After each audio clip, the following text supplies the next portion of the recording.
ज्यादा लगता है। दूसरों के अनुभव से सीखना अगर आपने चालू कर दिया ना, तो आप कम एज में भी बड़ी चीजें सीख जाएंगे। जैसे यहां से आपको शिमला जाना है, तो एक तरीका है कार उठाओ, शिमला के लिए रवाना हो जाओ, सीख जाओगे। लेकिन यहाँ पर आपको बहुत सारे कष्ट होंगे, कहीं चालान भी कटेगा, कहीं खाना अच्छा भी नहीं मिलेगा, कहीं रोड खराब भी मिलेगी, कभी गलत सिलेक्शन भी हो जाएगा। एक आदमी जो पहले शिमला जा चुका है, उस व्यक्ति से जिस दिन आपने पूछ लिया कि भैया मुझे शिमला जाना है, क्या क्या ध्यान रखना है, तो वो अपने अनुभव के आधार पर बताएगा कि खाना वहां अच्छा मिलता है, यहाँ अच्छा नहीं मिलता, रोड वहां पर ठीक है, यहाँ रोड ठीक नहीं है, वहां पुलिस वाले मिलते हैं, वहां नहीं मिलते हैं। और अगर आपने ये पहले ले लिया तो आप जीवन में कई चीजें उम्र से पहले सीख जाएंगे। और दुनिया में सारे कामयाब व्यक्तियों की एक ही खास बात है, वो लोगों के अनुभव से सीखना शुरू कर देते हैं। तैयार हैं आप लोग? बहुत बहुत धन्यवाद। मेरा नाम मुकेश कोठारी है और मैं भीलवाड़ा से आपके बीच में आया हूँ। भीलवाड़ा आपके धोला कुआं के पास कहाँ है? राजस्थान में है, 500 किलोमीटर है ना। 1973 में मेरा जन्म भीलवाड़ा राजस्थान में हुआ। मेरी एजुकेशन बीकॉम तक की है, हम सिंपली बीकॉम, ज्यादा पढ़ा लिखा नहीं हूँ। यहाँ पर जो मेरे से ज्यादा पढ़े लिखे लोग हैं, मैं उनको सैल्यूट करता हूँ, प्रणाम करता हूँ। जीवन भर कोशिश करूंगा कि जब जब भी मुझे सीखने का मौका आपसे मिलेगा मैं सीखूंगा। 1973 में जन्म के बाद अपनी इंटर एजुकेशन लेने के बाद एक प्राइवेट नौकरी से मैंने अपने इकोनॉमिकल सफर को चालू किया। प्राइवेट नौकरी मुझे क्यों करनी पड़ी? क्योंकि मेरे पिताजी करोड़पति थे। यस,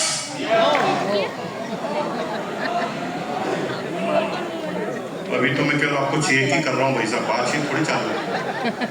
कुछ लोग ऐसे आए जैसे कोई सत्यनारायण की कथा है, स्वाही बोलना है। अरे सुनना तो सही, क्या बोल रहा हूँ।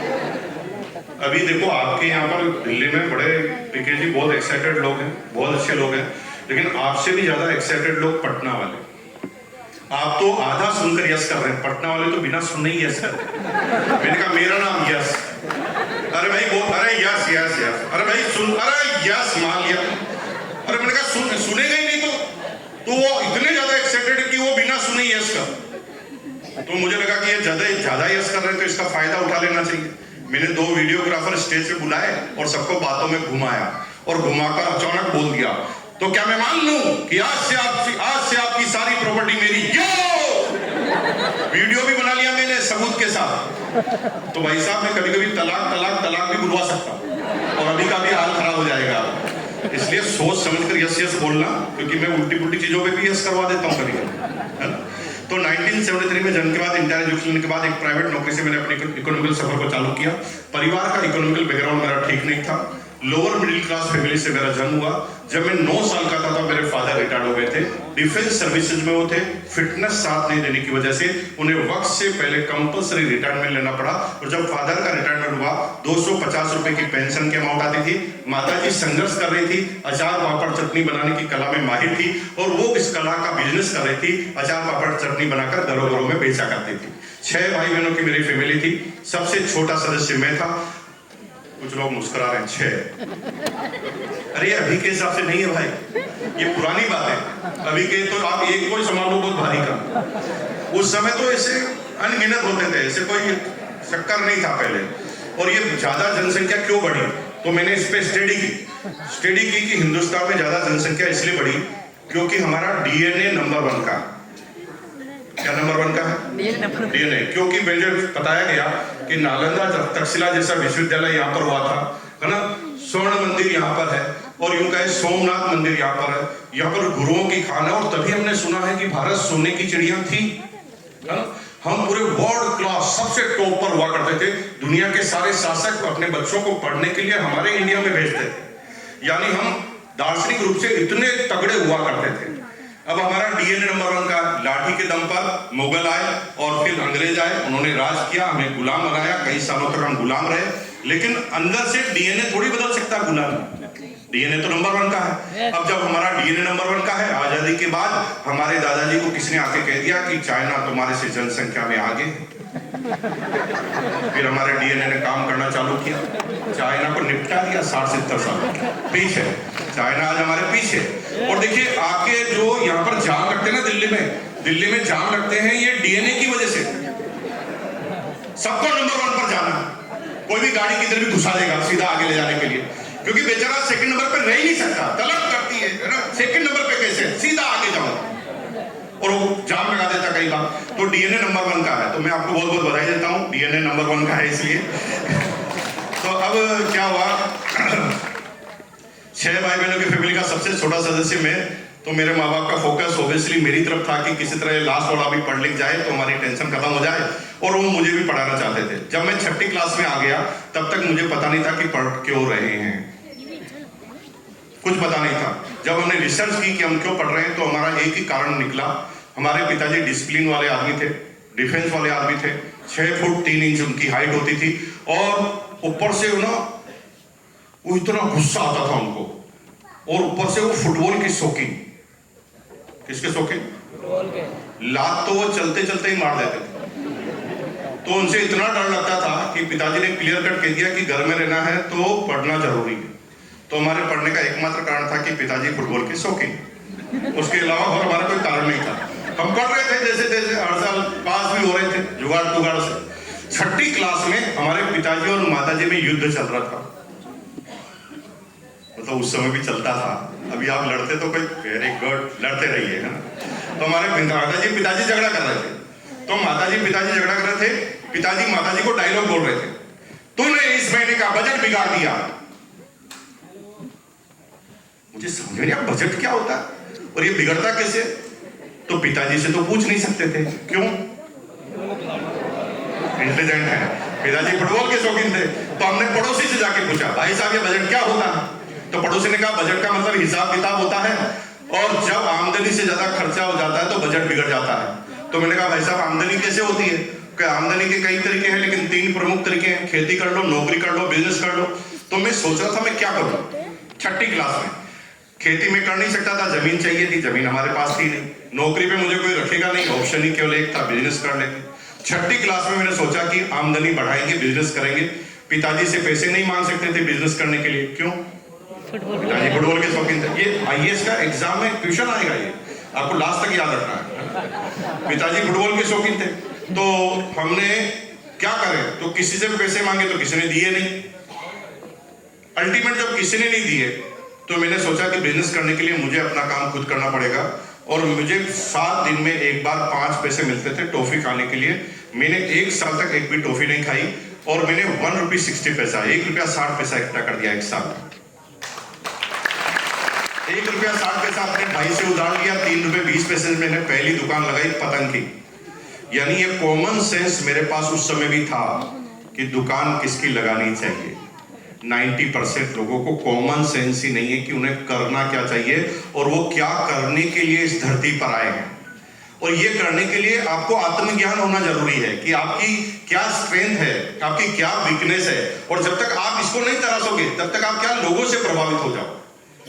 अगर मेरी सहेली ने ब्यूटी पार्लर खोला है तो मैं भी ब्यूटी पार्लर खोल दूंगी। ये टीचर बन गया है तो मैं भी टीचर बन जाऊंगा। सब डॉक्टर बन रहे हैं तो मैं भी डॉक्टर बन जाऊंगा। अरे सारे लोग टीचर डॉक्टर बनने थोड़ी आए धरती पर।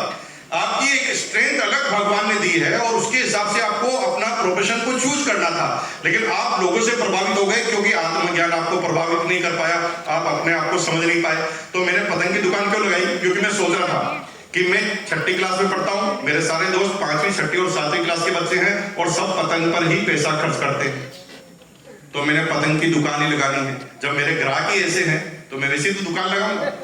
तो मैंने पतंग की दुकान लगा ली 3 रुपए 20 पैसे में, और 3 महीने में पैसे को डबल कर दिया।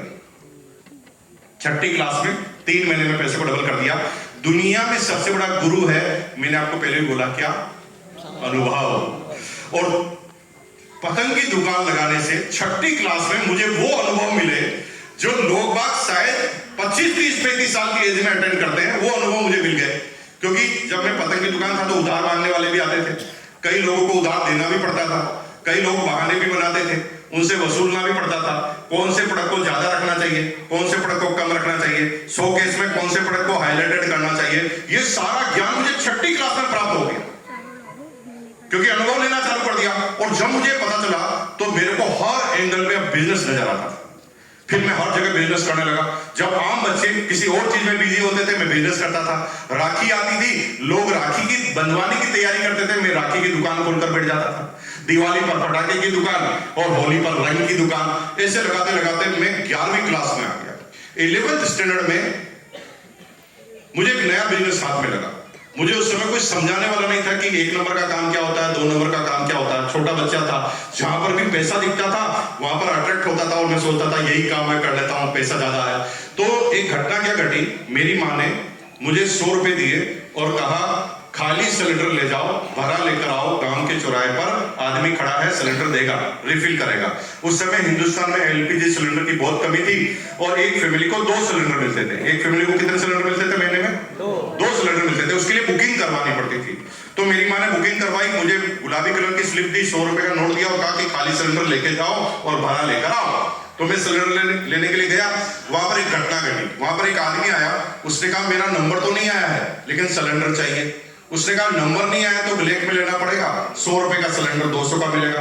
तभी मैंने डिसाइड कर लिया कि साला बिजनेस तो सिलेंडर का ही करूंगा। अब मेरे पास अनुभव नहीं था, मैं जहां पर भी पैसा दिखता था अट्रैक्ट होता था। मैंने कहा ये अच्छा बिजनेस है यार, सीधा 100 का 200 करना तो यही है।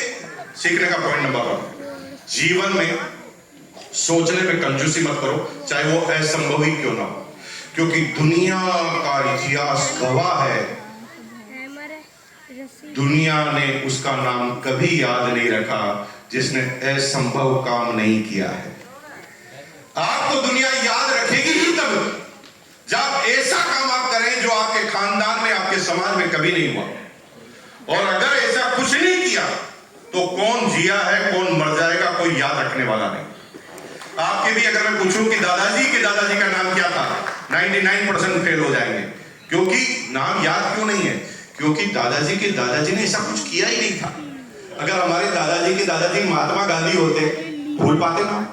वो भाई साहब तो नोट पर ही शब्द कराते, आप चाहो तो भूल नहीं सकते। और अगर आपने ऐसा कुछ कर दिया असंभव जो पहले कभी नहीं हुआ तो फिर आपका नाम याद रखा जाएगा। लेकिन आप ना असंभव काम के बारे में सोचते ही, क्योंकि आपके आसपास के लोग, बुजुर्ग लोग हमेशा कहते हैं पैर उतने ही फैलाओ जितनी चादर हो। ये डायलॉग सुना है आपने? डायलॉग सुना है? पैर उतने ही फैलाओ जितनी चादर हो। गलत। मैं ये कहता हूं कि पैर फैलाकर देख लो चादर किस साइज की चाहिए। बार बार पैर को ही क्यों फैला, पैर को ही क्यों सपोर्टना? चादर को भी तो बड़ा किया जा सकता है। दूसरा पक्ष है चादर को बड़ा करना। और चादर को बड़ा करने का आइडिया तब आएगा जब असंभव को सोचने का प्रयास करोगे। तो मैंने सोच लिया कि सिलेंडर का बिजनेस करूंगा। अब सिलेंडर कहां मिलेंगे ये मुझे पता ही नहीं था। पिताजी से पूछ नहीं सकते, क्यों? पिताजी फुटबॉल के शौकीन थे। और पड़ोसी से मैं पूछना नहीं चाहता था। पूछो क्यों? पूछो क्योंकि मुझे पता था कि मेरे पड़ोसी में इतना सा भी, कितना सा करके बताओ ना, करके बताओ ना यार, अच्छा लगेगा। करके बताओ, इसे करो। करना जरूरी है, जो नहीं करे उसके पीछे आप यूं करो। करो भैया, अकड़ो मत यार। झुकता वही है जिसमें जान होती है, अकड़न तो मुर्दे की पहचान होती है। काय का झुकना यार, मजे लेकर जाते हैं। 45 मिनट जिंदगी में वापस कभी आएंगे क्या आपके लाइफ में? तो 45 मिनट को यादगार बनाना चाहिए ना। तो फिर छोड़ लीजिए सारे बंधन को, कीजिए ऐसा कीजिए, सबको करना कंपलसरी। थोड़ा हाथ ऊपर की, मेरी बहन नहीं कर रही, हाँ करो, हाथ ऊपर करो, हाथ ऊपर करो। और इसको थोड़ा ऐसे हिलाओ, ऐसे हिलाओ, हिलाओ भाई। अभी कुछ लोग नहीं हिला रहे, मेरे से हिलवाएगा? अरे भाई मत हिला यार, तेरा तू बड़ा है यार। जो हिलाते है उसको देखो, इधर करो, हाँ ये करो, हाँ ऐसे करो, इसको हिलाओ ऐसे, और हाथ को देखो, हाथ को देखो और मेरे साथ साथ बोलो, मेरे पड़ोसी में, धीरे आवाज आ रही, थोड़ा तेज बोलना पड़ेगा। मेरे पड़ोसी में इतना सा भी दिमाग होता तो क्या वो मेरा पड़ोसी होता? ये तो सच बोल दिया है भगवान कसम। आपके पड़ोसी में इतना सा भी दिमाग होता तो मरीन ड्राइव पे मकान होता, मुकेश अंबानी का पड़ोसी होता। तुम्हारा साला है ही इसलिए, दिमाग नहीं है साला। अगर तुम्हारा पड़ोसी सक्सेसफुल होता तो तुम्हारा होता ही कैसे, पहले बताओ। इसका मतलब यह है कि हमने ऐसे पड़ोसी को सेलेक्ट किया है जो जीवन में खुद कामयाब नहीं, तो वो आपको राय कामयाबी की दे सकता है? नहीं। मैंने पड़ोसी से नहीं पूछा, मैंने दिमाग से पूछा। दिमाग से पूछा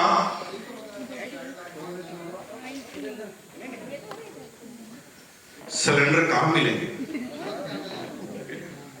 तो दिमाग ने भी वही बोला जो पड़ोसी बोलता है, क्योंकि दिमाग हमेशा पड़ोसी से प्रभावित होता है।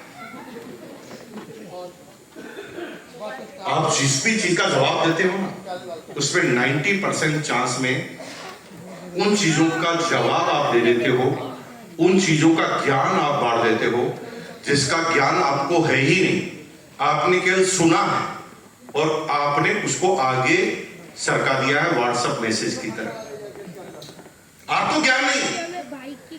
आप शेर से उस दिन ही डरना चालू कर देते हैं जब आपने शेर को देखा ही नहीं, क्योंकि आपके दादाजी कहते हैं सो जा नहीं तो शेर आ जाए। अब शेर को देखे बगैर शेर का ज्ञान ले लेना, ये जीवन में इतना खतरनाक होता है कि आपके पास अनुभव नहीं है और दूसरा का भी अनुभव नहीं है। अगर वो शेर के सामने गया होता और शेर के साथ उसकी घटना हुई होती, फिर उसका ज्ञान होता तो सही होता, लेकिन उसका भी ज्ञान कैसा है? वो भी कहीं से सुनकर आया। और माइंड कितना पावरफुल है थोड़ा समझा देना चाहता हूं। आज एक बीबीसी की डॉक्यूमेंट्री निकालना जो आपको यूट्यूब पे मिले। अफ्रीका के अंदर जोरवा जाति की एक आदिवासी जाति होती है। अब हमें क्या सिखाया गया? शेर जंगल का राजा है, शेर सब बलवान होता है, शेर सामने आ जाए तो हमें क्या करना चाहिए?